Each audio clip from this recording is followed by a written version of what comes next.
I'm Tracey. And I'm Sharon, and we are Feet of Clay, Confessions of the Cult Sisters, and welcome to our second season. Yeah, saying season 2. It's kind of a mind blower for me.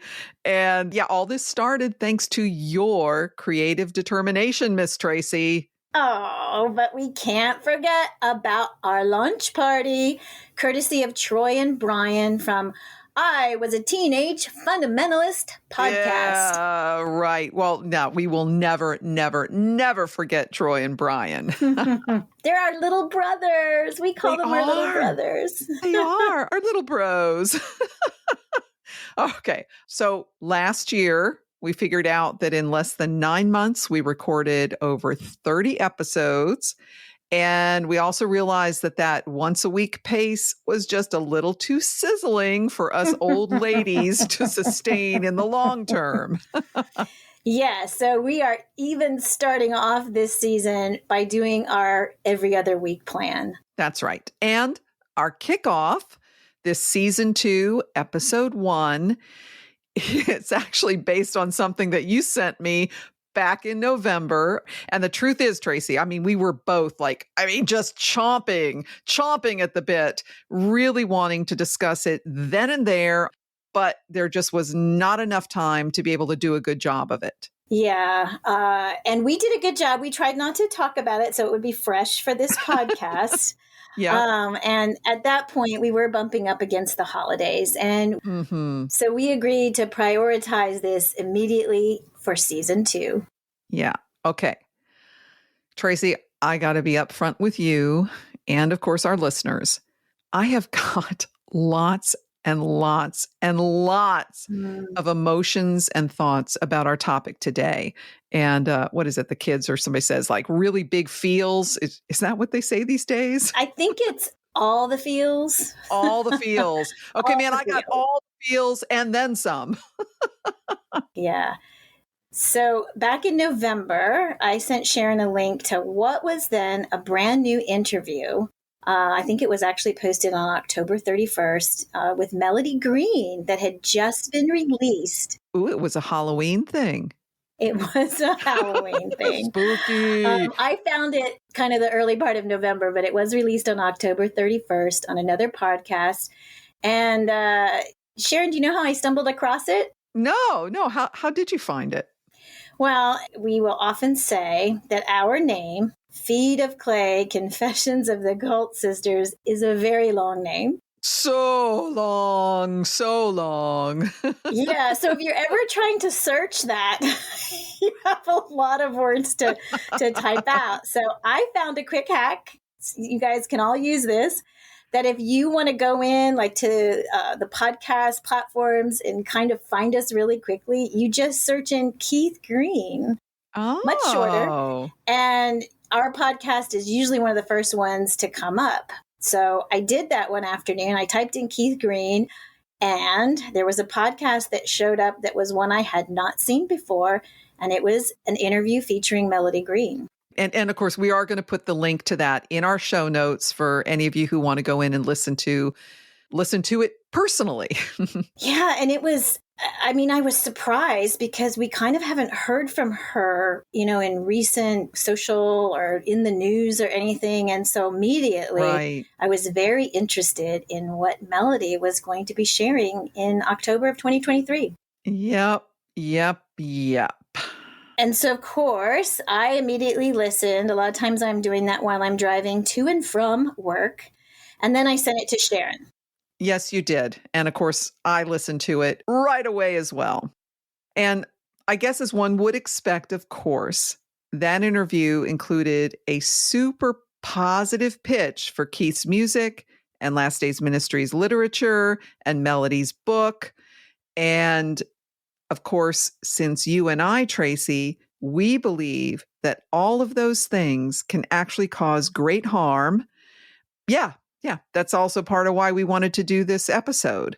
All right, so just going back to this, as I said, Tracey, I recognize that my emotions about this have ranged from one end of the spectrum to another.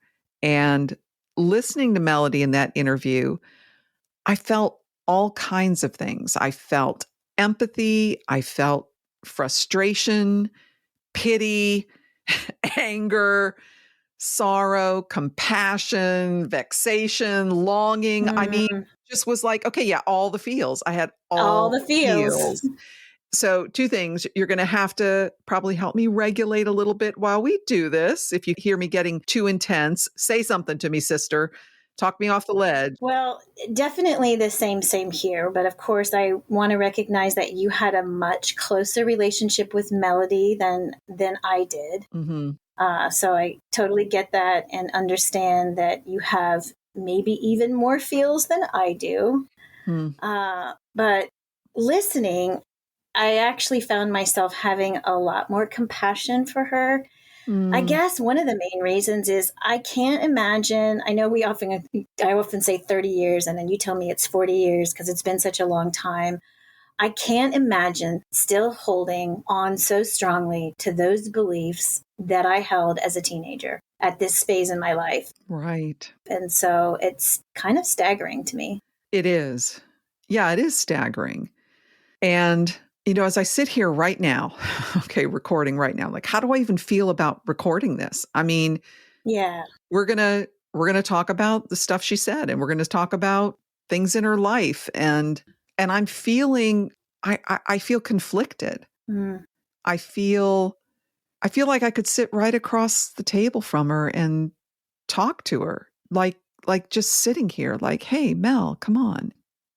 Yeah. Wouldn't that be great if she would come on and we could sit across the table It from her? it it would, and I'd really just love to talk with her privately, but that's just Mm. not she's just not been open or willing for that at all. And well, anyway, hearing her voice again, it made me think back on my relationship with her, which started in the late 1970s and lasted until I was kicked out of Last Days Ministries. That was in the beginning of 1987. Mm. And I know we've said some of this before, right? So I kind of hate repeating it, but there are newer listeners, and this can help maybe put the level of our relationship into context.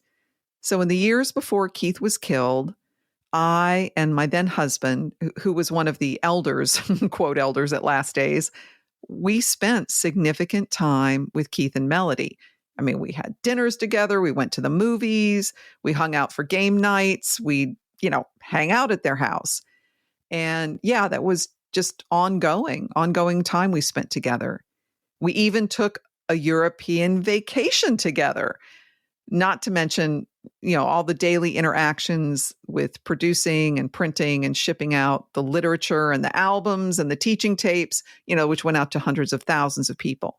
Well, wait. Mm. So like the operations side of that was mostly with Keith. That was mostly with him. But as far as us as couples, we were in their will to raise their kids if she and Keith died. And then in the years after the plane crash, Melody and I, we worked together on the content for the Last Days magazine. And we even co-wrote articles together. Mm-hmm. And, even just on a really personal side, in 1985, Mel was there with me during the labor and delivery of my first child. I know. I know. We have those pictures and we can post some of those because that definitely is a much closer relationship than a lot of us at Last Days had with Melody. Yeah, I mean, we were way more than just mere casual acquaintances. Mm-hmm. And I think about I think about so much that has happened, right, in the decades since then. The wisdom I've gained, the ups and downs, the pains, the traumas, the triumphs, the insights that, is part of the course of life. And when I think about that, and then I look back on our time together at Last Days, I'm not really sure it was a two-way friendship or a mutual relationship. Mm. And there's probably a variety of reasons for that. One thing is, Melody always did seem like a little closed off to everyone. And, okay, let's also be fair. I mean, she's 15 years older than me. Oh, wow. Yeah. So at the time, I'm in my 20s, she's in her 30s. So she probably didn't really view me as her peer. And I can understand that. But I think also another really big part was because the Last Days Ministry's belief system and this whole like fishbowl of commune life, it did not foster any real authenticity of the individual self for any of us, right? Correct. And if you can't know and embrace yourself for who you truly are, you certainly can't create close connections with others. Wow. Yeah, there's so much to that, and I know we'll unpack even a little bit more as we go on. Spoiler alert for those who plan to listen to Melody in that interview. One of the things that really jumped out at me, and it goes along with a lot of kind of the intro you just gave, is I can still hear a lot of that pain in her. And we'll get into more of the reasons of why that is. But Sharon, in all that, I know you've reached out to her in years past. I know at the beginning of when all this stuff was going down at LDM. And then more recently, I think just a few months ago, I'm not quite sure how many weeks. Have you had any response at all from her in that? No, nothing. Nothing at all. To be specific on the recent side of things, last October, I messaged her again, both by email to the main LDM website, the official contact thing, and then personally on Facebook. I did get a response from the Last Days administration person, whoever that is. Which we don't know who that is, right? No. I think the person and the name Joy sticks in my mind, but I don't remember for sure. And part of it was I had requested that they discontinue the 2 remaining articles that I could remember that had been written by me.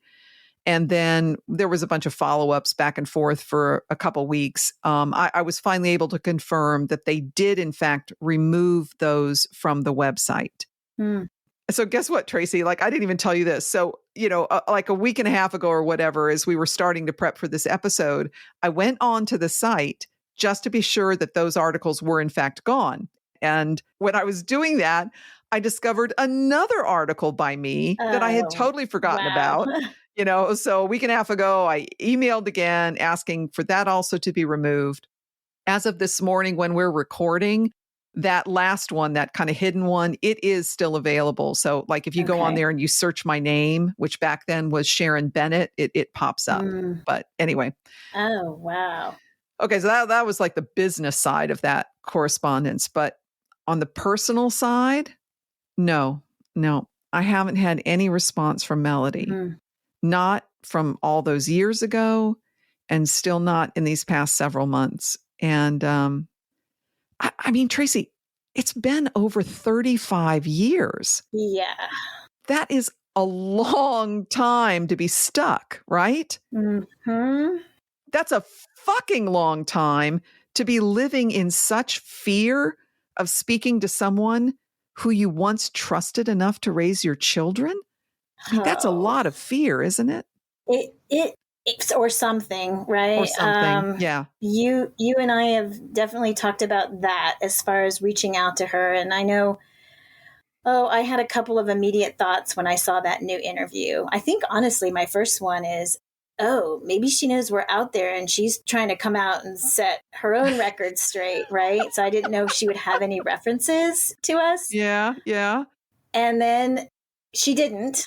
Right. Make any reference to us. But and let me just say, I'm pretty sure she's aware our podcast exists, but I seriously doubt she's ever listened to any of the episodes, is my guess. Yeah. I mean, if you reached out to her, you told her, right? I did. Yeah. I told her, hey, we're doing this podcast.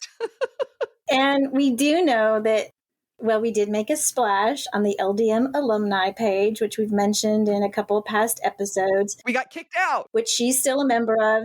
We got kicked out again. And we know of people kind of closer in her circles that know that we're out here. And for me, I was especially hoping that somebody would let her know that we did an interview with Dawn Green. Right. Right.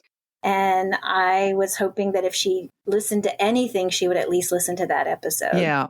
Yeah. Well, okay. So for those who are not familiar, Dawn was the foster daughter of Keith and Melody. She lived with them starting in California when she was about 10 years old. And then, of course, lived in their home as their daughter onward through adulthood. And I think it's important to point out again, Dawn is the only living person who experienced Keith Green as a parent. Yeah, you always make that point. That is something really to think about. And of course, those are episodes 15 and 16 from our season 1, and we will link those in our show notes. Yeah. But, when we release those episodes, I couldn't imagine not being curious, right? If I were her, I would have been so curious to at least click in and see what are these people saying. I wouldn't have been able to stay away from that. So Me either. But I don't know. Do you remember Dana Carvey when he would do his impersonation of George Bush Sr. and it was like Nagada, Nagada.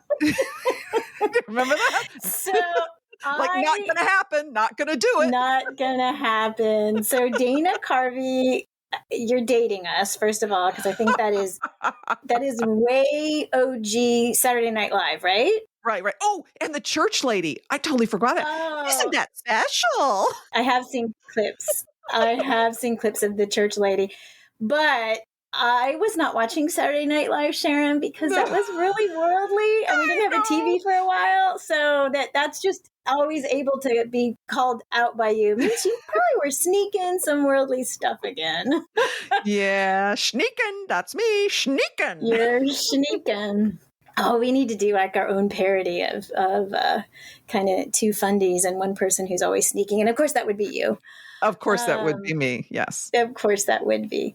Well, one of our former cult sisters who was with us at LDM, we had a good long conversation not too long ago. And she mentioned that she was still very hopeful that Melody would begin to start seeing some of the more toxic aspects of let me say, your new acronym that you created last season. Is it STOS? STOS.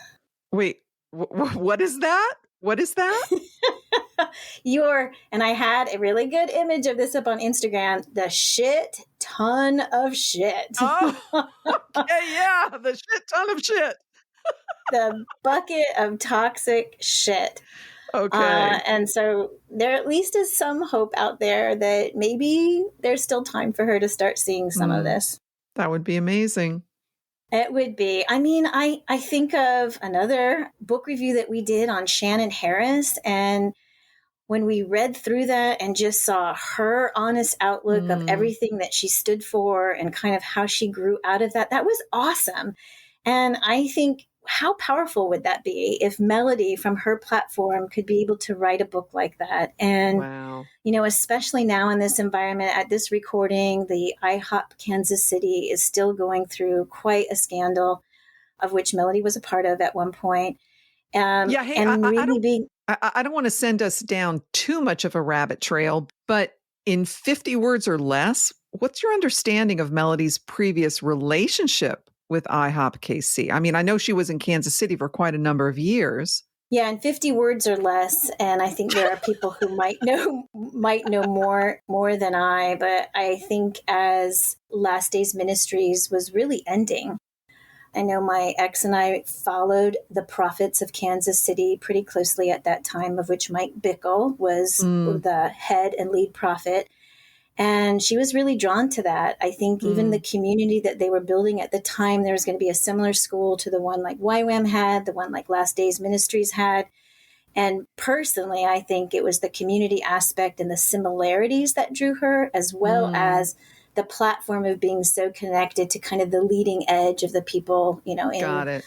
Kind of the prophetic ministry at that time. That's my perspective. Okay, cool. Thank you for that. Yeah. But back to what you were saying, though, about how amazing, would it be if Melody put out a really honest book or a really honest interview Wow, God, that would that be would so just be good. so powerful, you know? I mean, thinking of if she even just started down that path of honesty and self-reflection, but I think she's still far, far away from anything like Hmm. that. And I base it not only on this recent interview, but also her public remarks from the stage in July of 2022, which was the anniversary of the crash. I mean, this super pro YWAM telling people to go get training, go on to missions.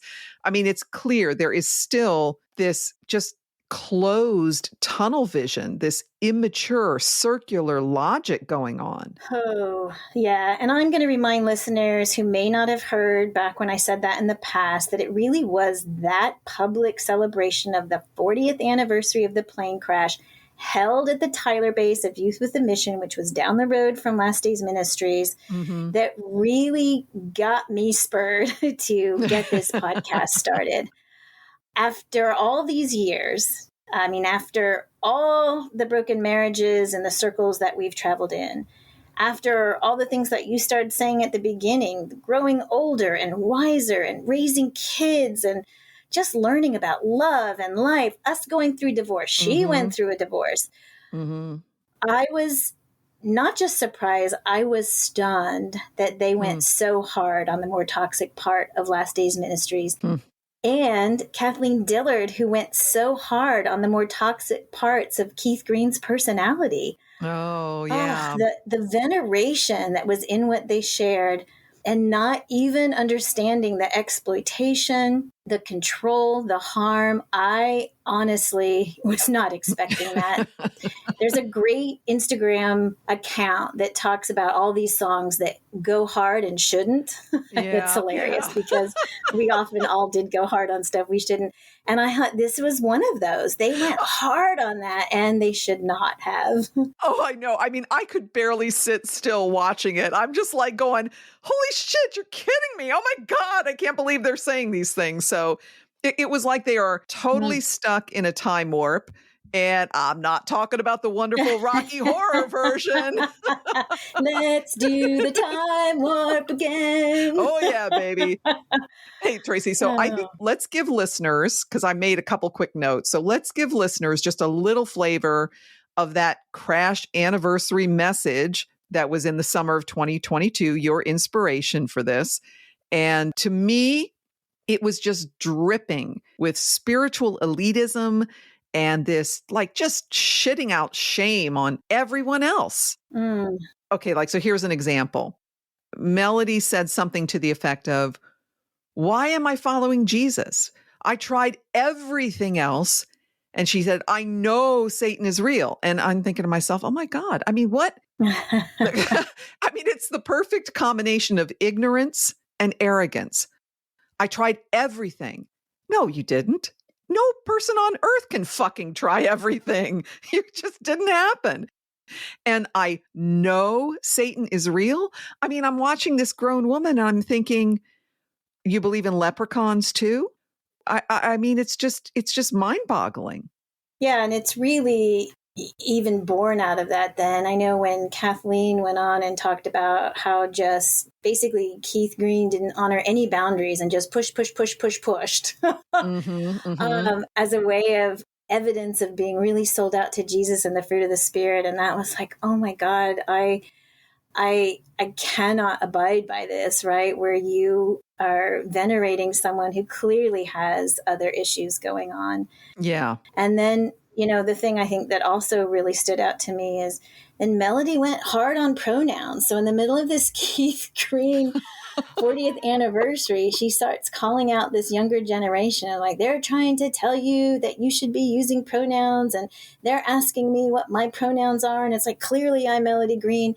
And it was just this kind of really angry rant in the middle of this speech. And I was like, mocking. And mocking. There was mockery in her voice. Mockery, which then circled around to the ultimate message of the night, which was no compromise. No compromise, no compromise, no compromise. And it was no compromise on the stuff that's been so toxic and harmful. And I was like, I can't sit silent anymore and have this stuff be seen in this historical kind of rose-colored glasses of how awesome it all was.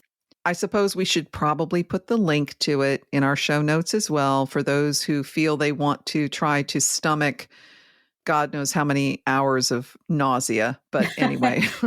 Yeah, you can put it on a higher speed and click through to other stuff. That's how I get through things.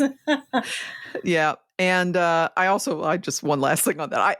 It did crack me up. Both Kathleen and Mel were like, they were almost kind of a little bit laughing.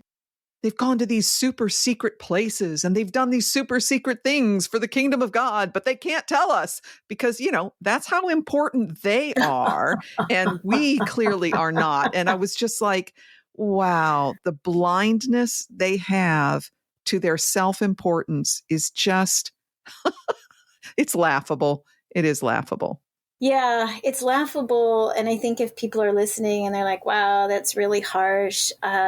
It is basically you see someone picking up like a hammer that was used so destructively on so many people's lives and still, talking about how great it was. And it's laughable, but it's also chilling. Right. Because it continues to happen in so many spaces. And so it does. That's why we're doing this. Yeah. Yeah. Tracey, before we go into discussing this latest interview, because, okay, that's just talking about the thing that got us kicked off that anniversary of the Crash dog and pony show they did. But before we go into this latest interview that was just released in October of 23, I just want to do this. Hey, Mel, if for any reason you are listening to this, with all my heart, I want you to know that I do wish you well. I do. And I know that you have suffered losses beyond what I can possibly comprehend. And my heart breaks for you in that. It just really does. And I wish for you healing and connection and fullness of joy. And, more than one thing can be true at the same time. Yeah, as Tracey and I are examining the past and the present, Mel, you hear us. We are calling out the specific things that we think were and continue to be destructive. Destructive to countless others, but also destructive to yourself. And please remember, we hold ourselves just as accountable for having been a part of these beliefs and behaviors that are damaging, and they do not reflect a reality of love. With all my heart, I know with Tracey as well, we invite you to look more closely inside yourself, and please don't shy away from those tiny cracks, those little pinpricks of light that are trying to pierce the wall. I know they're there, Melody. I know they're there. And I know that's part of probably why you're afraid to talk with me. But I will be here for you. Tracey will be here for you. We will be here for you if ever you want to connect. So. Because we get it. We've had to face these things inside of us. And, it's not just our perspective on this past. There are so many. There's so many currently in the IHOP Kansas City folks. There are so many youth with a mission stories. Mm-hmm. More and more continue to come out that a simple Google search will actually bring you to some pretty eye-opening stories. And of course, we're going to have also some more to share on the whole youth with a mission stuff. Mm-hmm. Mm-hmm. So we get it.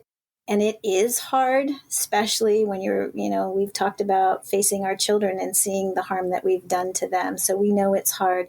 Mm-hmm. But without further ado, Sharon, I think we should dive in then on what we got out of listening to this most current interview that Melody did. Mm-hmm. So I have 3 main things that struck me as I was listening to this. Yeah. I know. And when you told me that, I was thinking, wow, I have a lot more than 3. So Tracey, I'm following your lead on organizing this discussion. Yeah. And I mean, just listening to you open this up with the depth of relationship that you have, of course, you're going to have way more than three. And there is so much to unpack. But I did try to step back. Mm-hmm. I talked about before that unpacking these topics can be like that spider web of so many interconnections that can get us all spun around. So I did try to organize it into three topics to make it easier for our listeners to follow along with us. Right. So, number one, I was struck by how factually correct it was because it has been 35 to 40 years. And, Yeah. we've gone on record in telling our stories and listening. It's like, you know what? She follows the exact timeline of events. I don't have any issues with the facts of how she laid them out. There were no big contradictions. But in that, I think what then also jumped out is how there was no self reflection on that. It was Right. literally a regurgitating of the timeline of events, again, with those rose colored glasses of, wasn't that amazing? Yeah. And not even a hint of understanding of how fucked up the structure was, the control, the No, manipulation, the harm. no. And then the second thing that really jumped out was her own personal pain and trauma. And I mean, again, Mm-hmm. you mentioned it from the beginning. I think all of us have had boatloads of compassion. I can't imagine experiencing some of the losses that she's experienced. So we're not trying to take that away from her at all. But the amount of personal pain and trauma that still resonated through every one of her stories Mm-hmm. kind of broke my heart afresh a Yeah. little. I mean, my other thought was, I don't know if she's ever really gotten into some serious secular grief counseling, some real, stuff that we know sometimes Christian counseling just reinforces the same old story. Just pray harder, believe Right. more. And Right. it did break my heart that she seems to have such a gaping hole still. Yeah, I agree. And, it's slightly possible that she did get some competent secular therapy. But if so, she doesn't even mention it that in anything that I've heard of. Yeah. Which then brings me to the third point that really struck out to me is there is so much apparent, and maybe it's because of everything that I've learned and grown in throughout the years, but when she talks, it's such apparent cognitive dissonance. I mean, Mm-hmm. literally dripping in her stories. And I don't think she's intending that, but it's just so eye-opening to me. So Yeah, on the one hand, it's the Christian doublespeak. I mean, it's just it yeah. is. And I guess when you're in it, you can't really see it. Yeah. But on one hand, she's doubling down on how Jesus is the only one who can get you through basically the stuff that she's had to go through. But then she goes on, and I think she talks pretty damningly of Mm-hmm. how that healing that supposedly was promised, it really didn't come to her the way that she is needed or expected. And that was palpable for me and Mm-hmm. heartbreaking, absolutely Yeah. heartbreaking. Yeah. And it's also obvious that she has built Keith up in her mind to be superhuman, Yeah. Super Christian. Super super Christian. Christian. And in telling her stories that, I mean, to most of us who have gone through a healing journey are clear red flags. We're like, Oh yeah. whoa. Oh yeah. She tells those without any hint of embarrassment or shame and actually defends Yeah. some of those stories as marks of a godly man. And that was very telling to me. Oh, you're so right. Oh my God. All right. Well, yes, I'm going to try to fit my stuff under your three topics. But okay, so as we discuss these things, I do want to be very clear about something. I believe that Melody, like many of us, was both a victim and later a victimizer. And when you listen to her own words in the, if you're reading the book, No Compromise, and if you're listening to this interview, you can hear clear evidence of the excessive control and emotional abuse that she experienced from Keith. And Yes. it is so sad to me that all of that behavior, all of that mindfuckery has been normalized and glorified in the name of being sold out for Jesus. so glorified. And that was what was evident at the 40th anniversary. It's like, how can you guys want to perpetuate this? So, Sharon, as we go through those two kind of overarching topics. You mean 3? We have 3. Oh, what did I say? 2? You said 2. Oh. Can you count, woman? I'm taking a bucket away. I'm done. I'm taking the buckets away. No, we're doing 3. We're doing 3 of them. We're doing 3. We did make some notes of some things that Melody said in the interview. They aren't all word for word quotes. Right. And obviously, if you guys have read the books, if you followed, her story from any point or angle, then you'll understand what we're saying. So we're not going to say Melody said, quote, such and such, right? We just need to say something like Melody talked about, or Melody was telling this story, or that sort of thing, right? So, okay. Yes. Yeah, that's what we're going to do. Good point. So your first bucket, Tracey, is that in the interview, Melody was generally factually correct in the things that she shared. Yeah, so factually correct. She goes into the history of how, she and Keith eventually got saved. And one of the things she talked about is that Keith was really into reading only the red letters in the Bible. Right. Now, this is before they got saved, though, right? This is before they got saved. And yeah, so I would say it was part of that journey, right? The journey of, hey, they're searching, and Keith Green, and what was he? How old was he at the time? He was young. Oh my God, what was he, like 19, right? I mean, he was a kid. He was a kid. And he was into that interpretation, that fell in line with Godspell and the hippie culture of Jesus Christ Superstar. And Melody talked about how Keith viewed Jesus as a master, not the master. Actually, he had it right then. Then he went on to get all fucked up about it.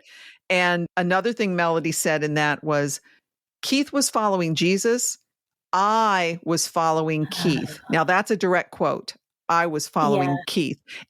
And I have a sense that in some ways she was dragged along on so much of Keith's wild ride. And I'm not sure that all of this was really what she wanted. That was something that many of us felt even at Last Days. And I think that's one of those, she said the quiet part out loud. I think that's actually very telling of what was going on inside of her. Mm-hmm. And one of the aspects of that is one of the things that Keith Green is known for saying is all these other religions, they point to Jesus. It's like Buddhists like Jesus, Muslims like Jesus. So Jesus must be the good guy. True. Jesus must be the good guy. I'm not sure that's true, but okay. And maybe it was more true back in the 70s when it was kind of all like where everyone's searching and Jesus is a good prophet. And recently, I mean, like last year, like mid 2023, there was this very weird clip that was making the rounds on social media.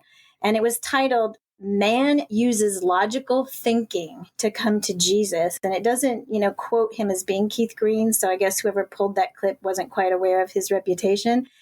And it shows this clip from when Keith Green was on the 700 Club years ago, basically saying the same thing. It's like, well, they pointed to Jesus and this religion pointed to Jesus, so Jesus must be the one. That's how he used logical thinking to come up with that. It's just what it is absolute juvenile thinking, right?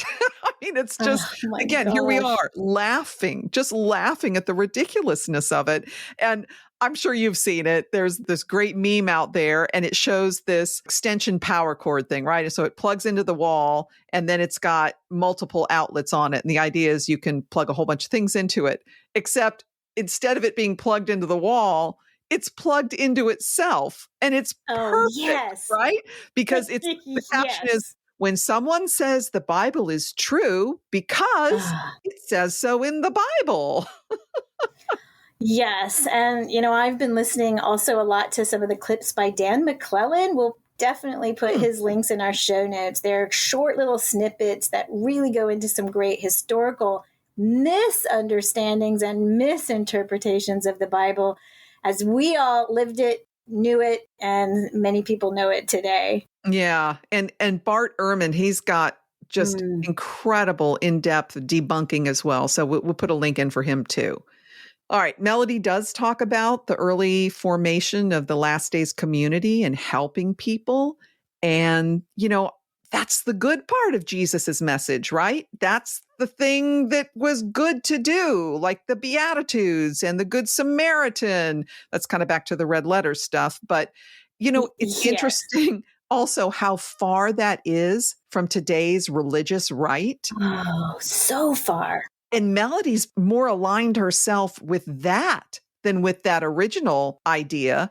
But anyway, I'm jumping around too much. Yeah, no, I think that is really important because as she was talking about that, and you can hear, and I think you, Sharon, and I have also been guilty of sometimes when we reference that time period, there is a fondness that comes out of what we're talking about. Because in that teenage heart that we had, we were wanting to make the world a better place. I think that is why so many people are drawn to Youth with a Mission and IHOP Kansas City and all of these. You have this desire to do what Jesus did. If you have two coats, give one away, right? If people don't have something, you should reach in and give it. And so I tracked with her on that. Like, I understand that was a lot of that youthful innocence and zeal, and then it went awry. Yeah, it did. And it's kind of pointing back to the red letters, or at least some of the red letters. Yeah. Yes, one of the red letters. Or you could take, the Thomas Jefferson approach where he just went through and took out all the really bad toxic parts of the Bible. Because I would contend that there still are some red letters where I would probably cut out as well, even though Jesus said them. But that's another topic. Well, right. Okay, but I'm going to say this. Okay, so the people who we just want to focus on the red letters, why? We know those are the exact words that Jesus said because he wrote them down himself, right? Oh, wait, no, not that. Okay, we know those are the exact words of Jesus because someone who was there with him was taking dictation as he said each word, right? No, not that either. Gong. It's because his actual disciples memorized what he had said and then wrote it down right after he died and rose from the dead and ascended to heaven, right? No, not that either. So the fact is, true historic biblical scholars agree that the so-called four gospels, they weren't written down until at least 40 to 70 years after Jesus died. I have to say that rocked my world when I first learned that. As it should. We are going to get into an in-depth episode where we talk about kind of how we learned all that stuff. Right. But I think what strikes me is just that juvenile thinking that you mentioned of how we were such young teenagers and how that made perfect sense to us. It did. It did. It worked back then. So anyway, I could go on and on, go on and on, go on and on, go on and on. Hey, Brian, do you know anyone that was once a teenage fundamentalist? Oh, Troy, you know that I was, because you and I have a podcast called I Was a Teenage Fundamentalist. I did know that. But you know what I find myself asking these days? No, I don't, but I think you're going to tell me. What about all those things that church gave us definite answers for? What are we supposed to think about all those things now? Well, funnily enough, that's what we're doing for Season 5 of I Was a Teenage Fundamentalist. Ooh, Brian, I sense the Lord at work here. He works in mysterious ways. And we are going to unpack these things. We're going to find out what we do think about them now. So tune in to Season 5 of I Was a Teenage Fundamentalist, the official podcast for the Azusa Street Revival. I'm not quite sure that's true, but it is available wherever you get your podcasts.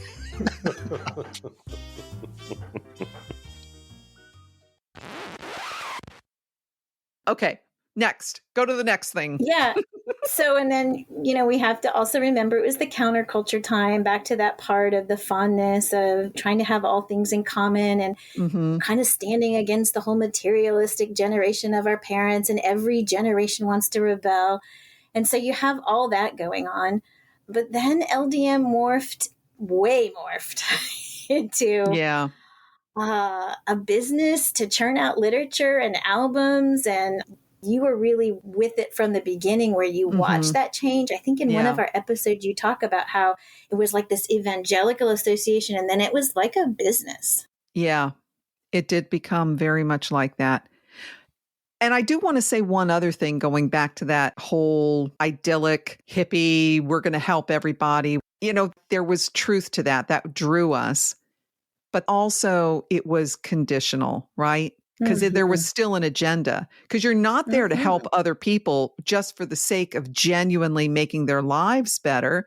No, you have an ulterior motive. You're there to get people to believe, to convert. And I say this, you know, Christians who are saying we're feeding the homeless because we're doing what Jesus asked us to do. Okay, maybe you are. But if you knew for certain that these homeless people will never, quote, accept Jesus, would you still go out there and spend all that money and all that time to help and feed them? Or would you move on to someone else who's more likely to buy into your belief system? I think of a scripture, casting your pearls before swine. How does that apply? We're actually taught, don't waste your time on those people who are going to yield fruit. Right. Wow. I'd always thought of that in terms of trying to convince someone with an argument that doesn't want to listen, whose heart is hard. But yeah. I remember when I was first searching out Jesus, I think I did have a genuine desire to help people. And I would say it was the methodical conditioning and teaching and brainwashing of the fundamentalist message that began to twist that for the agenda that you talk about. I think you're right. And you can hear that in Melody's interview. There was definitely the agenda that, was the overarching theme of all of that. Right. And another theme that you hear her talk about is lots of examples of Keith's lack of boundaries and abusive control, right? She talks about how he got rid of all her books without her permission. Before they get married, they have a huge fight because Keith wants a cross on their wedding rings and she doesn't. But guess what? Keith won. And like Keith telling Melody that she needs to go talk to this person who's crying. And I mean, just so much directive control. And again, it's all kind of glorified in the name of, wow, look at this fiery prophet for God. It's so glorified, Sharon. And I think when you did your interview with, I was a teenage fundamentalist with Broy and Tryon Broy, I think that probably that was the first time that a lot of people heard of that bully side of Keith. And I don't know how people responded to that, but when you start hearing these stories and hearing Melody share those stories, to me, it really reinforced that whole concept of how he just steamrolled over people and he steamrolled over Melody. And to this day, according to that interview of October 31st, 2023, she doesn't see that as a red flag or a problem. No, she doesn't. Or if she does not publicly admit it because that would hurt the brand. It would hurt the brand. Yeah. So Melody also shares snippets about other things that Keith thought and did. And again, the world is not black and white. And some of this stuff wasn't bad. Some of this stuff was even admirable, right? So his thing about, the gospel should be free. I mean, that totally fits with what Jesus taught. The red letters again, or not, right? And do you remember her talking about him giving money to that single mom? Yes. I mean, I think you reinforce that all the time because you knew him more personally than many of us did, that he was generous. Yeah, he really was. He was. And then the black and white of not charging for concerts, that really was sincere from his heart. He's like, if this is ministry, you cannot charge and we shouldn't be making a ton of money. And I believe that was sincere from Keith's heart. And I believe that was a very good thing. Yeah, it's what drew a lot of us to that ministry. Now, did it stay that way? No, maybe not. But it began that way for sure. Now, something that I didn't know or maybe I had no recollection of, and it was just like an, oh my God for me, was when Melody talks about Last Days Ministries gave YWAM between $200,000 and $300,000 to fill the gas tanks for the Mercy ships. So, I mean, when I'm listening to that and I'm going, holy shit, wait, what? And okay, so of course, you know me, I'm always numbers. So in today's dollars, that would be between 640,000 to just under $1 million. News to me. Yep. So when I saw that, it also reinforced why Keith Green and Last Days was so important to Youth with a Mission. Oh, yeah. Yeah. This is definitely, they were not going to let this go easily. Now, No. I did try to reference Melody's book, No Compromise, because I think she did talk about the Anastasis then, and I could only find the record of giving $28,000. So I don't know if there was money we didn't know about, or if in her memory, like the fish, it grew. I don't know. But I do think that Keith was generous, and he was a cash cow for Youth with a Mission. And particularly Lauren Cunningham had his eyes set on Keith Green. I know, but you know what? For us to have that cash, I mean, whether it's $28,000 or $300,000, of course, that's a big range, but the only reason we would have had chunks of cash in the bank is because the labor at Last Days, we had people working 6 days a week, 10 to 12 hours a day, not getting paid anything or getting a tiny little stipend or pocket change. And I have to add this little story in because I don't think I've told it before, but we, at the time that all this cash was flowing, and I think you talk about how he bought air-conditioned tractors, we were rationed on certain food items daily, and orange juice and milk was one of those. And so we had to keep a little index card. And if we ever had a half a glass of juice or a glass of milk that was not part of our daily ration, we had to pay for that. We had to record that on an index card and tally that up every month and pay the ministry for the juice and the milk that we were drinking from the hours that we were working, that we were getting paid for. Oh my gosh. The thing about that is it was such a control mechanism over my life. I had so much guilt every month because I was like, am I stealing from the ministry? Did I have a glass of milk and not record it? So then I would always try to round up and pay more. And if if the whole ministry was kind of existing on a tight budget, that would be one thing. Correct. But there's tens or hundreds of thousands of dollars to give away, and there's lots of money for airstrips and lots of money for airplanes. And I'm going down that road again. So, but it's the heart of how you view your people, right? And I know that we say Keith was generous, and I know there was a time where Melody was at the helm. And I recall a story from you, I don't know if you'll remember it, from you and your ex, talking about how Melody particularly really resented that we all felt like we should get unlimited orange juice or milk. that was actually a topic at a leadership meeting. I remember that. Yeah. Well, whether it was $28,000, like the book says, for the Panama Canal crossing, the fees, which again, that would have been $90,000 in today's money, or whether it was this $200,000 to $300,000 to fill the gas tanks for the Anastasis, which, by the way, did I ever tell you that we actually toured and stayed on the Anastasis in our European trip with Keith and Mel? I think I actually remember that.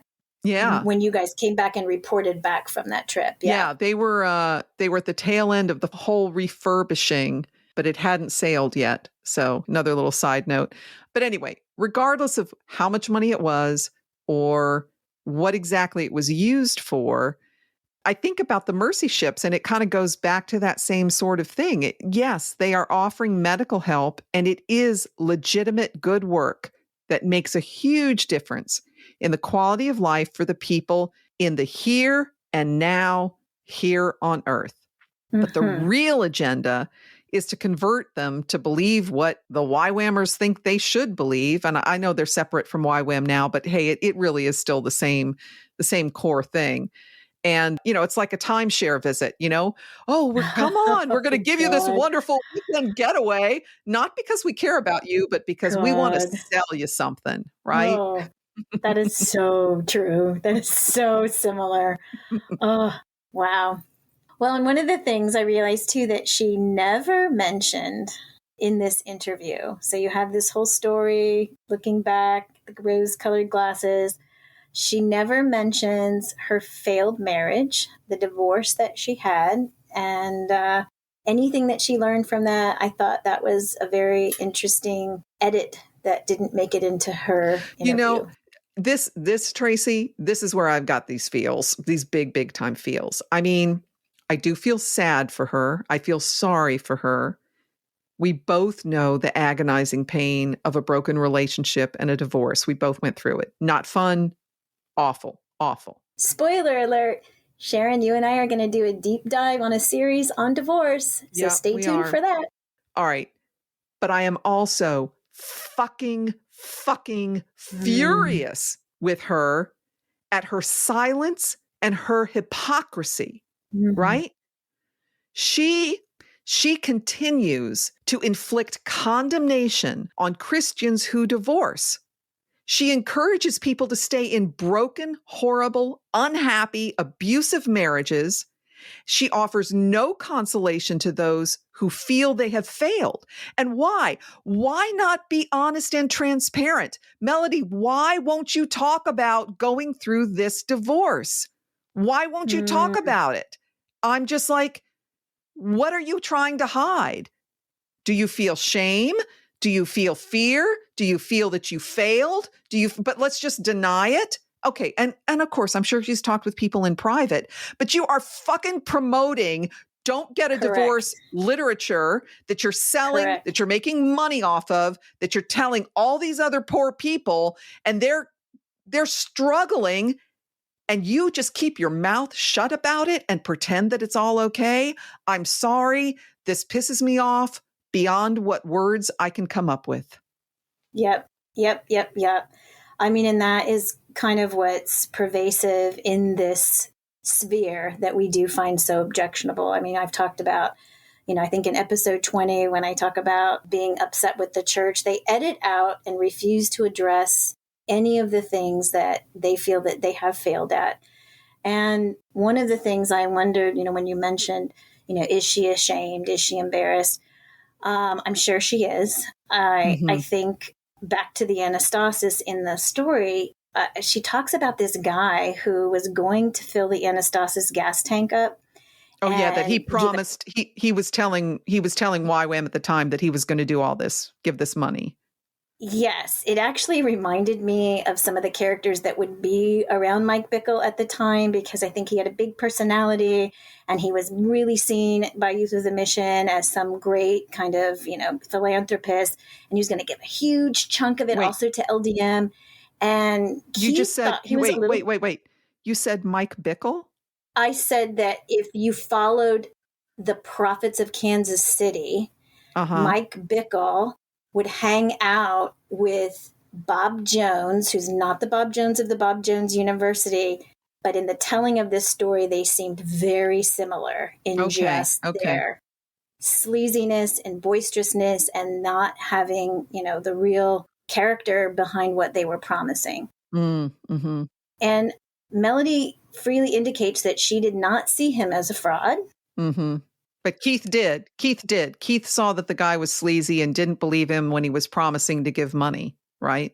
Yes, Keith did. And, and that's what, if you follow, not to go down the rabbit hole too much, but the IHOP Kansas City, when you start to look live to some of those things, it's obvious to most people that there's something not right with these people. And so later, and most people don't know this story because Melody has stayed silent on it, she got sadly taken by another con man who would then be her short-lived husband, Andy Seawright. We can say his name, right, Sharon? We're going to say it. And it wasn't short-lived. It went on for years. But I think it went bad very quickly. Yet at the time, all the announcements about it, she was so sure. God had told her, God, this is the match made in heaven. And all of YWAM leadership affirms this is God's will. This is God's will. Bing, bing, bing, bing, bing. And that is part of, I think, why that gets edited out, and these types of stories get edited out of other people's testimony because that cognitive dissonance, they cannot square this with some of the stuff they believed and then the lived experience. And so instead of allowing that to really break you down and have you face it, they just edit it out. Right. Pretend it never happened. Just pretend it never happened. Which brings us to, is this only our second bucket? Holy shit. Okay. I was sure there was going to be a 3 in front of that. And this one is the hard one. It's that personal pain and trauma. So Melody talks about how she goes out to California for the Anastasis arrival, and that was previously scheduled to be Keith Green meeting the Anastasis, of which he made a generous donation. And all the YWAM leaders are there, and she talks about her deep relationship. I think this probably meant a lot to her since it happened so quickly within weeks of the plane crash. Yeah. I mean, the human compassion for her loss and suffering, I'm sure she got support and shoulders to cry on and arms to hold her. And that is so important. I mean, we need to be connected when we are in times of great grief. And at the same time, and YWAM was absolutely coveting and I think manipulating for their own benefit, building their own kingdom, right? So it's very interesting timing when the question comes up in that whole swirl of, fear and trauma that we're all going through is like, okay, who should lead last days? And I'm just started wondering about the timeline. So was this right after her visit to California Mercy Ships? And did the YWAM leadership start stoking it then and there? Oh, yes. And so there's another aspect of dealing with this, the pain and the trauma. All right. So Keith was a bully. He was overbearing. And Melody was absolutely under his control. I mean, you have the belief system of the wife submitting and all that. But I mean, Keith was on steroids, male dominance. And it makes total sense to me that she wouldn't want to ever be under that again. I mean, you and I, Tracey, our marriages, our first husbands were different than Keith. Mine had some same strong, intolerant type of personality and behavior. But both of us are like, we got out from under that. We stepped away from our belief system, but there ain't no way in hell we're going back under the control of another human being. Just not going to do it again. So I get that for her. I get that she would not ever want to be under that kind of control. And my now ex-husband, at the time, many people looked to him as being the natural next leader for Last Days. But he had some very similar personality traits, the black and white, the harsh, the judgmental. So I have this sense that her need to be the leader and get control was more about not wanting to be abused anymore than that it was some sense of calling or aptitude for actual leadership of this organization. Oh, yeah. And as we're talking about this just now, and to think about the most vulnerable time in her life and everything that we've learned about grooming and exploitation, of which we now also know that Youth with a Mission was masterful at that. Lauren Cunningham was masterful at that. They absolutely pounced on her vulnerability here. Yeah, they did. And I think you're exactly right. And I think they also were aware of some of Keith's foibles and were able to really swoop in. And I never really put that together about this visit to California just 2 weeks after the plane crash. Yeah, that was new insight for me listening to this interview. And how absolutely that's the classic sign of a manipulator, is to exploit that vulnerability. Yeah. And as we'll go on, she suffered tremendously for that choice. And of course, those under her, we suffered as well. Mm-hmm. Mm-hmm. So, Tracey, the things that happened after that, they really do fall in the category of this pain and trauma. But instead of addressing that and working through it in a healthy way, it becomes this pivot point to double down on Keith's message and the sold out for Jesus and Jesus only, Jesus always. So I think that's the unhealthy. Well, there's so much that's unhealthy, but Yes. that was the coping mechanism she used rather than some self-reflection and honesty. And I get it. You and I, we did the same thing, but I think this Yes. is where, we can really look at how that happened for her, right? Yes. And, it's that point of vulnerability. I mean, we talk about you and I having our childhood trauma, that was our, entryway into, to that message. And then, of course, Youth with Emissions is not quite as controlling of an aspect as Keith was, and just boistering her up to be this godly leader. And she does double down. And, when I heard the whole interview, I thought, one of what I would call an insight, right, that just seemed to jump out at me is she had talked about when Keith was trying to lead her to Jesus, and how she really wrestled with betraying her own Judaism because she was raised Jewish, and how that was such an important aspect of her identity, and it was a real struggle. And I thought about where she's landed now. It just struck me, I think in all of this, when she decided to double down, for her to have those cracks that we all have, to really face those and address those, I think she's going to wrestle with that sense of betraying Keith. Oh, wow. Because he is known as this icon of evangelicalism, and also betraying Jesus, that she would not be able to face those things for fear that she would be disloyal. Yeah. And I got it. I was like, I understood that internal turmoil and wrestling. Yeah.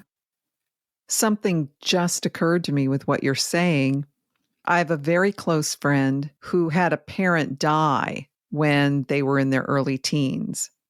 And that would be a very traumatic thing. But as time has gone on, this person has been able to look back, and with the help of a therapist also, but things that happened in that family, both before the parent died and after the parent died with the remaining parent, were really, really emotionally abusive. I mean, horrible. And it's been really hard for my friend to be able to look at and say, yes, my parent did me harm, because that parent is dead. And it feels disloyal. It feels like, Yes. I'm a bad person if you don't speak ill of the dead. And it never occurred to me, but there may be that aspect, kind of like, oh my God, chains reaching out from Keith's grave that Melody is still entangled in and can't get free of because he's dead. Yeah. Yeah. Because he's dead, and reinforced by the Youth with the Mission leaders, who basically says, this is now your purpose. This is the purpose out of all of that. Right. So how do you face that, Sharon? How do you basically let that all fall away? That's tough. It's very, very, tough. very tough. Very tough. One of the things she was talking about in the interview was about feeling afraid for her kids to go on the plane. And I thought that was kind of interesting. I mean, she said it in a way that was different than what she said in the book all those years ago. What do you think on that? I think that's exactly right. That also was something I noticed. And we talked earlier about that cognitive dissonance, that you'll hear her say something that I think is a reflection of really what's happening, and then she will double down to kind of give that reason of why it's Jesus. And I think there may have been something in her that was similar to what you share in our episode 14 of the plane crash. I mean, you just lay it out as far as many people didn't trust him in the plane. They didn't want him, near the pilot seat, that they understood there was a recklessness about him. And deep down, that was something maybe that was resonating in her of like, I don't know that I want my kids to go on a plane with Keith, which would be very, very, very hard to live with. But I think she was trained and has been trained to push that voice down and say, no, I'm being silly, and all the stuff that we also learned. And I noticed that also in her No Compromise book, when she talks about Keith playing the song for her for the first time, the song to Josiah. And listeners, if you don't know that, we'll put a link to that. I know that I've listened to that recently, and it's a terrible song. It's a terrible song for your child to basically be hated by the world and beaten up and persecuted and martyred for Jesus, basically. And yet we're gonna cheer that, because that is the ultimate, isn't it? So cheer that. And so I think she definitely kind of shares. She was a little bit horrified by that song, as a mother's heart would be, and immediately she pushed that down. I'm not spiritual enough. The spiritual, feelings would be. So I see Melody giving us glimpses of those cracks and how she's filling them in kind of as fast as they can happen with the brainwashing, ultimately. In the book, I went back because something she said in the interview, I was like, is that what I remember reading in the book? So in the book, she seems to indicate that Keith is the one who brought it all up, before they go out to the plane, who says, if I don't come back, whatever, raise the kids to be godly women or something like that. But in this interview, this last October interview, she says that she asked it, and kind of hinting like, okay, there's a significant premonition, or she's suspicious. Again, I went back to transcript of the interview. I went back and found the section in No Compromise, and they don't really jive. And why? I mean, who said what? We can speculate. And there's also the part of me that's like, why does it matter? It doesn't matter. I mean, the difference between what she says in the book and what she says now, all of us, including you and me, Tracey, I mean, our memories shift. They're never totally accurate. Also, they can often morph because of the story that we want to tell ourselves, what we want to believe is true, and what will help us to cope or to feel better about ourselves or better about our belief systems, right?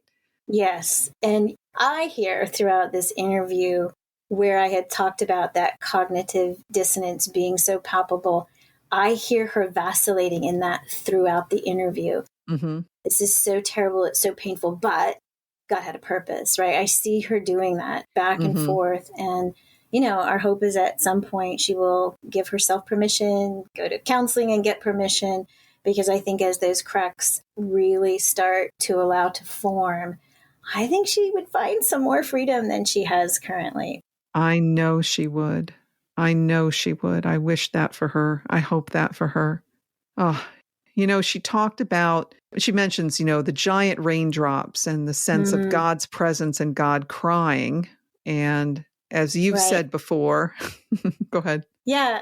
That's something that Paul talks about in our episode of the plane crash on his memories. I mean, we were all noticing that, and we were looking for signs, and it makes sense that in one of our moments of deepest grief, we're looking for comfort, right? Yeah, you do.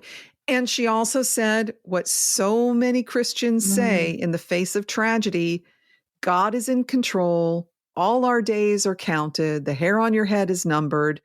But here's the cognitive dissonance. I mean, you can't heal, right? Because if God's in control, then this is what he wanted. He wanted this, or he didn't want this. I mean, which is it? It's just, it leaves you, it's a crazy maker. It's a crazy maker. It is. And I think with her older, wiser self, I can hear that battle more than I've heard in other interviews. I will just say that. Yes. And I get it, because, we've heard all kinds of crazy things that the Christian community has said why God had to take Keith Green. And if you're the one that lost your children and your husband, those are shit answers. They're just shit answers. They are. And it's like, so then you have to go like, okay, but why? Right. Yeah. And I think, in the end, because she was thrust at the helm of things, I think, which was really bad for her, the age all hurt people. Mm-hmm. We have had a lot of grace and understanding for that, but there was a whole ministry that ended up bearing a lot of that hurt that wasn't healed in her. Yeah. She says in the interview, she talks about having been mad for a very long time, right? But I don't think she said who she was mad at, right? And she used the words, my life was ruined. I was stunned to hear her say that. My life was ruined. Yes. And, that's what we're saying, listeners. We've heard kind of some explanations of that time in this interview that we've never heard before. And of course, we were living with her during this time. Mm-hmm. And so we could see her struggling. We could see the pain. I mean, if I had a chart to write out, I would say she is angry. Mm-hmm. And yet, again, it's like she's not allowed to be angry. She's got to get up on that stage, and I know that, Sharon, you're the first one to say she also wanted that, but I think we can understand that, she was also groomed. She was groomed that this gave her purpose to kind of handle all of that. And when she wasn't on that stage and when she wasn't being buoyed up by the leadership, she was an angry woman who was really struggling to find healing and took it out on a lot of us. Yeah. And, I want to stay on that thing of anger just a little bit. She said it took her 3 years to stop crying every single day. Every day. And that is grief, right? That's incredible grief. But the problem is, so she's got this anger, and in the belief system, you have no right to be angry. God's in control, right? God will do his will. Correct. So you can't be angry at God. And Keith is dead, so you sort of can't be angry at him, although she has admitted being angry at Keith. But ultimately, you can't be angry because God has allowed this for his higher purpose and glory.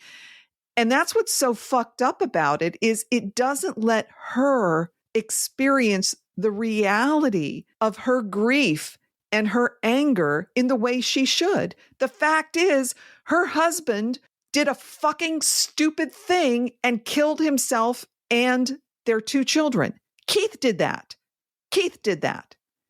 But she just can't have the full human experience because she's got to wrap it all up in this I love Jesus stuff and I want to obey Jesus. And that's where my heart breaks for her. That's where my heart just hurts for what she's gone through. Yeah. And, I think there were some of us watching on, and in the environment that we're in, you can see this as people are talking about the IHOP KC environment as well, that you can't talk, right? The silent environment, because you would be accused of gossiping. So you have to hold these things and not share them because your heart is wrong. But later on, I think as many of us then have been able to share what we felt in the past is, she should have stepped down. It's like, and that's where I personally have anger at Youth with a Mission and the leaders, because at the time I'm like, oh, they're all just believing what they believe. But like, I am absolutely convinced that they knew what they were doing. And I am angry. I'm angry that they exploited this woman. They exploited her grief. They exploited her children, right? You're making these children go on tour to retell this story over and over again. That's where this whole Christendom begins to, you've got to save the institution at the price of the people. In the interview, she also talks about the glorious, glorious effort for missions, right? The 2-year campaign that got 200,000 people into the mission field. But do you notice who she does not mention when she talks about that? Oh, who might that be? Staggering. I mean, I had to rewind it to make sure I hadn't missed it. Yeah. So what we're talking about, folks, is she doesn't mention YWAM, Youth with a Mission. She doesn't mention that at all in this whole thing about the push for missions. I'm like, I don't know. Did they edit it out? Did the podcaster edit it out? Or did she not say it? And, there were other things she used to gush about that she doesn't anymore, right? Yep. She used to gush about IHOP KC. She used to gush about Teen Mania, which is still on her website, and she needs to be told to take that down because I think they're so wrought with scandals, she shouldn't have that up.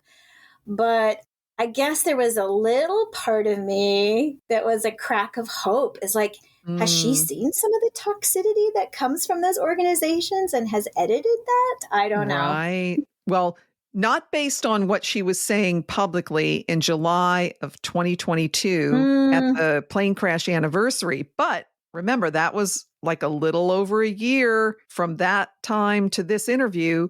So maybe there are some little cracks happening. Maybe there are. That would be really wonderful. That would be great. Yeah. And, what I thought was interesting too is I think she, in hindsight now, realizes the community that she had at Last Days Ministries. And I think kind of created a little bit at IHOP Kansas City as well. She was a single mom through that, and all of the extra help that she had. I mean, we now would look back at that as definitely exploiting the labor that was there and mistreatment. That wasn't community friend help. That was indentured servitude. the poor girls that had to go down there and be her housekeeper and her nanny and her babysitter. I'm sorry. But did you hear how she painted it though? As if all these people, it was like your next door neighbors coming to you with a covered dish to help you grieve. And like, yes. No. They were indentured servants that were barely getting paid, and they were told this is what they had to do. I mean, that's really what happened. I'm sorry. Yeah, and mistreated along the way, right? Yes, mistreated and resented along the way, which again, we say this over and over again, we get the grief, but there's no excuse for that. No. And that's why I say when she looks back, it's always, and I guess grief and certain types of our memory does this to us, she's edited out all the discord and the pain. And I know people who actually shared with her how it was and just talked about how, she does recognize that she probably could have never made it through that time without that community. But she definitely paints it as, hey, we all just need that, that community that can reach out and help us during these times. Mm-hmm. Yeah. She also talks about how, and this is part of the thing about we should be there as humans for one another, to help one another, to offer support, to be practical, to stay in their lives. And it takes years, not months. And she's saying you need to walk with people who experience trauma. And that is true. She also says about Christians, they think that if they pray hard enough, it'll all be okay. Wow. But more people don't get healed than get healed. And you can fast and pray, but the person still dies. And then we think that God let us down. We're trying to manipulate God. And that, Tracey, was like, I don't know, like, which way is she coming from? Because it was just really weird, right? Exactly. Again, it's that cognitive dissonance, because this idea that by praying, we're trying to manipulate God. Well, wait a second. Right. Don't you say that your Bible tells you to ask God for things? And it's like a weird reversing of the victim and offender. And I think it's more accurate that prayer manipulates us. Prayer manipulates people. And you ask for whatever it is, the healing or whatever. And when it doesn't happen, then we have to question ourselves. Did we ask for the wrong thing? Did we not ask in the right way? Are we not pure enough? Is God petty? I mean, why does God withhold from us when we're faithful with no explanation? With no explanation. You got that scripture. If you have faith like a mustard seed, you shall say to this mountain, be cast into the sea, and it shall be done. So when it doesn't happen, the logical explanation is that your faith is so pathetic, it wasn't even as big as a fucking little mustard seed. Oh, man. And for our non-religious listeners, So, you know, that's a scripture reference. And a mustard seed is about 1 millimeter in diameter. So it's the same size as a poppy seed on your morning bagel. Yeah, pretty tiny, pretty tiny. Yeah, it is pretty tiny. And many of us have had to look it up to be able to put that. I'm like, God, after 25 years, do I still not have faith as big as a mustard seed? It's like, when is this going to happen? But this was so telling. So I personally, and I grant it, listeners, maybe reading into this more than is there, but this to me seemed almost like a direct chastisement of International House of Prayer Kansas City, because this is so much of what they preach and teach. And it's almost like she's now come to the point in her life of, hey, all of that was basically a load of crock, but she doesn't know really what to do with that. She can't call bullshit. Yeah, she can't say it's bullshit. She can't. So then she kind of tries to weave it, and then goes back to the double downing. But it did give me a little bit of hope of like, yeah, Melanie, it's not like what half of your, or not even half, all of your Last Days magazine newsletters preached. It's like, it doesn't work that way. And I know there's a part of you that sees that, and you just got to let the cracks keep coming. Yeah. Let them come. That other thing about the whole unanswered prayer thing is it's like you're in a super abusive relationship. I mean, imagine if a spouse required you to beg and beg and left you hanging, like maybe they will, maybe they won't, despite how desperate your heart is. I mean, we would say that's one sick motherfucker and you got to get out of that relationship, right? Yes, we would now, but Sharon, we were so conditioned to it. Oh my God, we were. One of our dear listeners in our Facebook community recently shared, that post that originated from The Naked Pastor. His comics are so great, by the way. We'll put a link for him too. Yes, we will. So it's a drawing of a father sitting in an armchair and his young child standing next to him looking up. And the title above it says, How a Child Should Not Talk to His Father. So I think you're expecting, curse words or some disrespect coming out. But it's this little child saying, Dear Father, I am unworthy to be called your child. Let me be a servant to do your will. Use me as your instrument. Take my mind, take my heart, take my body, take my life. I'm nothing. So consume me for your purpose and for your glory, even though I'm the worst person in the world. That's the truth. That's the truth of what we believed and how we prayed and how we behaved. And it's so sad. It's so sad. And we would often rock. If you notice now, if you watch it where they're doing some real, clips from real churches, you'll see people rocking as they kind of repeat those words, which I think definitely has some mental health stuff going on. Yeah. At the same time, she was chastising, talking about Christians who cast their faith aside when God doesn't answer their prayer. We need to know God does his will. He is in control. And Tracey, we're right back to that whole cognitive dissonance. What the fuck does that even mean? Was it or was it not God's will to kill Josiah and Bethany in a fiery plane crash? If the answer is no, then your God is not all powerful. If that answer is yes, then holy shit. I get that it gives you some weird level of comfort to say, God is in control, God is in control, God is in control, because it's terrifying sometimes to think otherwise. But it just don't work anymore. That's for sure. Yeah, no, that was what was so interesting about this interview. And again, she almost is using what we would call deconstructed language, right? She's like painting the story about how Christians should and shouldn't be. And then she doubles down, right? She doubles right back down there. So she's verbalizing her trauma, and then she's not quite there, though. She doesn't quite let the cracks work for her. But at one point, she even references all of what she's gone through. And I don't know that she meant to say it this way, but she says, Jesus doesn't really heal this. And I don't know if she was trying to say, I have to wait to heaven, because I think that's a certain understanding that some people have. but that jumped out at me too. Mm-hmm. It's like, wow, that to me is one of the foundational promises of even staying in this. And at this point, I think she's recognizing this is still a big, large part of her heart that just is not healed. Right. So do you think that her omitting any references to YWAM and IHOP KC, is she now starting to minimize or move away from the quick miracle fixes that they preach, you think? I think she is. That would be good. That would be good.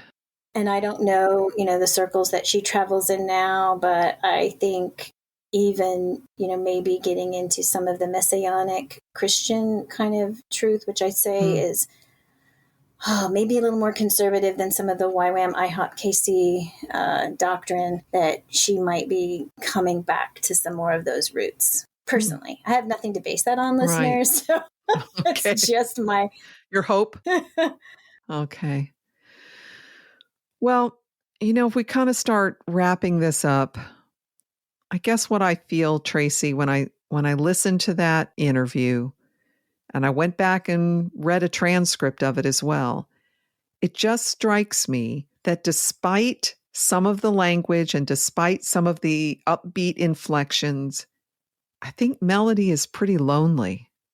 I really think she is. And I also think of her overall life. I mean, we're going on over 40 years since Keith died, and it's going to come up on 50 years since she and Keith started out on this, we got saved thing. Oh my God. Because it was in what, 1975. So yeah, wow. It's almost 50 Oh years. my God, Sharon, that sounds so crazy. I know. I think of that overall storyline, that overall, the arc of your life.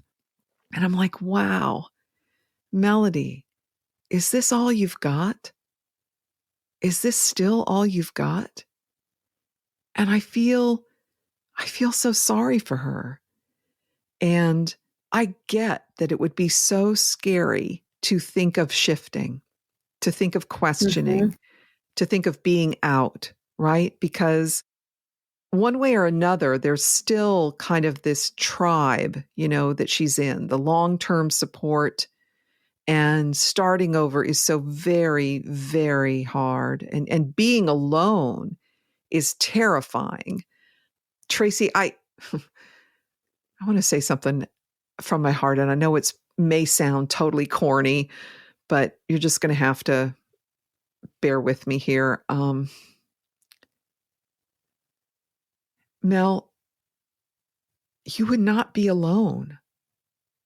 There are so many people who have hearts that are full of compassion for you, of real love, who know what real love is when it's not wrapped and cloaked in a belief system that says you have to.